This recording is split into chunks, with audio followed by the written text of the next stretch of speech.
On the morning of September 11, 2001, 19 men armed with box cutters directed by a man on dialysis in a cave fortress halfway around the world using a satellite phone and a laptop directed the most sophisticated penetration of the most heavily defended airspace in the world, overpowering the passengers and the military combat-trained pilots on 4 commercial aircraft before flying those planes wildly off course for over an hour without being molested by a single fighter interceptor.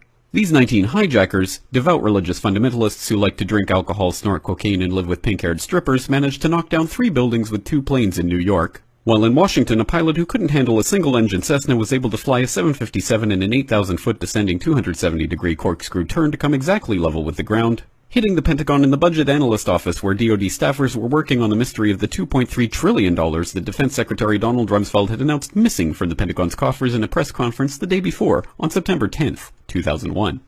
Luckily, the news anchors knew who did it within minutes. Osama bin Laden. The pundits knew within hours. Osama bin Laden. The administration knew within the day. Terrorists who committed these acts and those who harbor them. And the evidence literally fell into the FBI's lap. That a hijacker's passport was found blocks from the World Trade Center crash site, if you can believe that.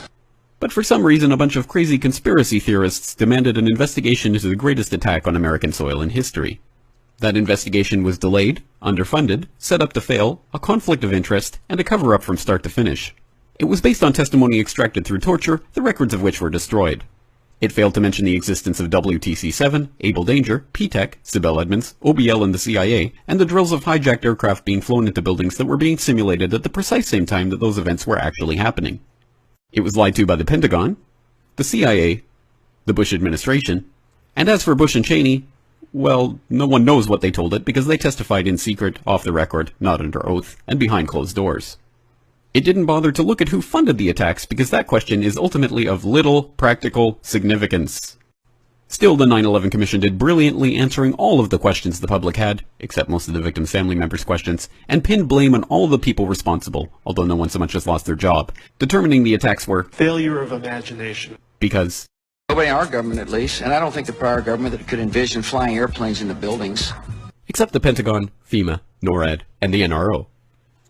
The DIA destroyed 2.5 terabytes of data on Able Danger, but that's okay because it probably wasn't important.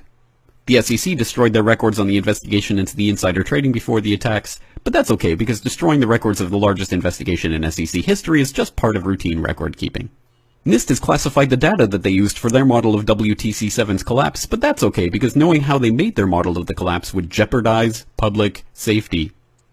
The FBI has argued that all material related to their investigation of 9/11 should be kept secret from the public, but that's okay because the FBI probably has nothing to hide. This man never existed, nor is anything he had to say worthy of your attention, and if you say otherwise, you are a paranoid conspiracy theorist and deserve to be shunned by all of humanity. Likewise him, and her, and her, and her, and him. Osama bin Laden lived in a cave fortress in the hills of Afghanistan, but somehow got away. Then he was hiding out in Tora Bora, but somehow got away. Then he lived in Abbottabad for years, taunting the most comprehensive intelligence dragnet employing the most sophisticated technology in the history of the world for a decade, releasing video after video with complete impunity and getting younger and younger as he did so, before finally being found in a daring SEAL team raid which wasn't recorded on video, in which he didn't resist or use his wife as a human shield, and in which these crack special forces operatives panicked and killed this unarmed man, supposedly the best source of intelligence about those dastardly terrorists on the entire planet. Then they dumped his body in the ocean before telling anyone about it. Then a couple dozen of that team's members died in a helicopter crash in Afghanistan. This is the story of 9/11, brought to you by the media which told you the hard truths about his head could be seen to move violently forward. And they took the babies out of the incubators. And mobile production facilities. And the rescue of Jessica Lynch. If you have any questions about this story, you are a batshit paranoid tinfoil dog-abusing baby hater and will be reviled by everyone.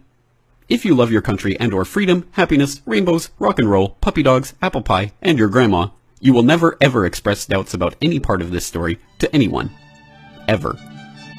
This has been a public service announcement by the Friends of the FBI, CIA, NSA, DIA, SEC, NSM, White House, NIST, and the 9/11 Commission. Because ignorance is strength.